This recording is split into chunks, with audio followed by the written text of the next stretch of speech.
നമസ്കാരം.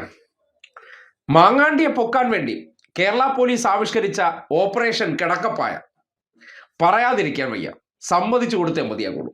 കാര്യം രാത്രി മാത്രം അറസ്റ്റ് ചെയ്താൽ മതി എന്ന് അന്വേഷണ സംഘം അല്ലെങ്കിൽ പ്രത്യേക അന്വേഷണ സംഘം SIT തീരുമാനമെടുത്തു. അതിന് കാരണമെന്ന് പറഞ്ഞാൽ പകൽ സമയത്തെല്ലാം പെയ്ഡ് ഫാൻസുകാരെയും കൊണ്ടാണല്ലോ നടക്കുന്നത്. ചുറ്റാകെ കുറച്ച് പേർക്ക് ദിവസപ്പടി കൊടുത്ത് അദ്ദേഹം ഫാൻസുകാരുടെ ഇടയിലൂടെയാണ് നടക്കുന്നത്. ആ ഫാൻസുകാരിലൂടെ പെട്ടെന്ന് ആളെ കൂട്ടാനായിട്ട് മാങ്ങാണ്ടി PR ടീമിനെ വേറെ പണം കൊടുക്കുന്നുണ്ട്.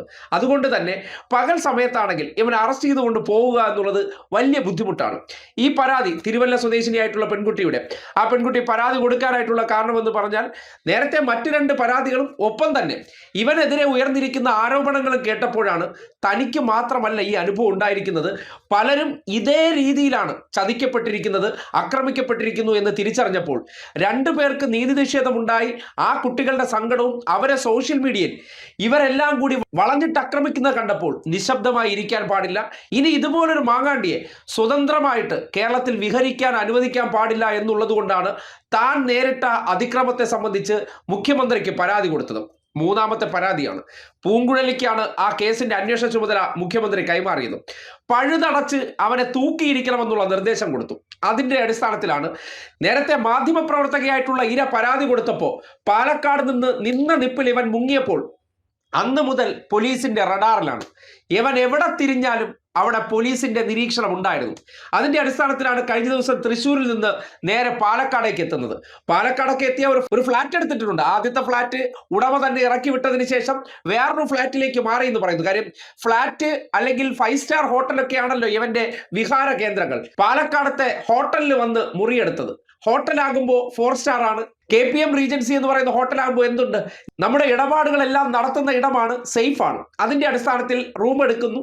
റൂം എടുത്തതിന് ശേഷം കുറേയേറെ പേർക്ക് മോളൂസേ ഗുഡ് നൈറ്റ് എന്നുള്ള മെസ്സേജൊക്കെ അയച്ച് കുറേയിടത്തൊക്കെ ചൂണ്ടയിട്ട് നോക്കി. അതിനുശേഷം ഉറങ്ങാൻ കിടന്നപ്പോഴാണ്, കാര്യം ഉറങ്ങുന്നതിന് തൊട്ട് മുന്നോടിയായിട്ടാണെങ്കിൽ എന്ത് സംഭവിക്കും, ഇവൻ വേണ്ട അതിക്രമമൊക്കെ അവിടെ നിന്ന് കാണിക്കും. ഇവന്റെ കൈയിരിപ്പ് കൃത്യമായിട്ട് പോലീസ് മനസ്സിലാക്കിയിരുന്നു. അതിനുശേഷം ഡോറിൽ പോയി തട്ടി വിളിക്കുകയല്ല ചെയ്തത്.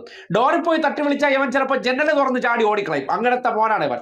അങ്ങനെയുള്ള ഇവനെ പൂട്ടാൻ പോലീസ് ആവിഷ്കരിച്ച പദ്ധതി നേരെ റിസപ്ഷനിൽ ചെല്ലുന്നു. റിസപ്ഷനിൽ നിന്ന് ആളോട് കാര്യം പറയുന്നു.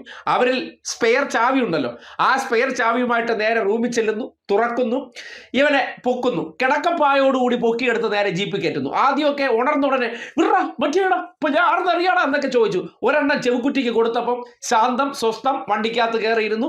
നേരെ രാഖി രാമാനം നേരം പുലർന്നപ്പോഴത്തേക്കും പത്തനംതിട്ട AR ക്യാമ്പിലാണ്. അതിനുശേഷമുള്ള CCTV ദൃശ്യങ്ങളും വിവരങ്ങളുമാണ് മാധ്യമങ്ങൾ പോലും അറിയുന്നത്. കേരളത്തിലെ പോലീസിന്റെ ഓപ്പറേഷൻ ചെവി അറിയാതെയാണ്.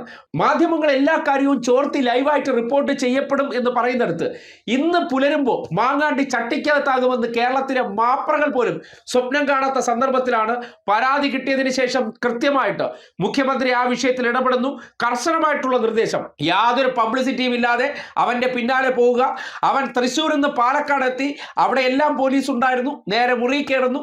അവനെത്തി ഉറങ്ങാനുള്ള സമയം കൊടുക്കുന്നു.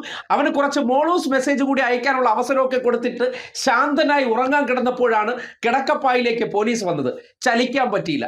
അങ്ങനെയാണ് ഈ 3ാമത്തെ പരാതിയിൽ ഓപ്പറേഷൻ സൺഡേ എന്നുള്ള നിലയ്ക്ക്, അതായത് ശനിയാഴ്ചയും ഞായറാഴ്ചയും കോടതികളിൽ ഹാജരാക്കുമ്പോൾ ഇവരുടെ ഒരു വലിയ അഭിഭാഷക വൃന്ദമുണ്ടല്ലോ, പച്ച നുണകൾ പറഞ്ഞും ഇല്ലാത്ത തെളിവുകളും അല്ലെങ്കിൽ സഹതാപം സോഷ്യൽ മീഡിയയിലൂടെ ഇറക്കിക്കൊണ്ട് ഇവനെതിരെ വലിയ ജനപിന്തുണ ഉണ്ട്, ജനവികാരമുണ്ട് എന്നൊക്കെ തോന്നലുണ്ടാക്കാൻ ഒരുത്തനും വായ തുറക്കാൻ പറ്റിയില്ല. പിന്നെ ഇവന്റെ വാഷിംഗ് മെഷീൻ ആയിട്ടുള്ള രാഹുൽ ഈശ്വർ ആണെങ്കിൽ സ്വന്തം കുടുംബത്തിന് പ്രശ്നം തീർക്കാൻ നടക്കുന്നതുകൊണ്ട് ഇതിലേക്ക് നോക്കാനും സമയം കിട്ടാത്ത അവസ്ഥയാണ്.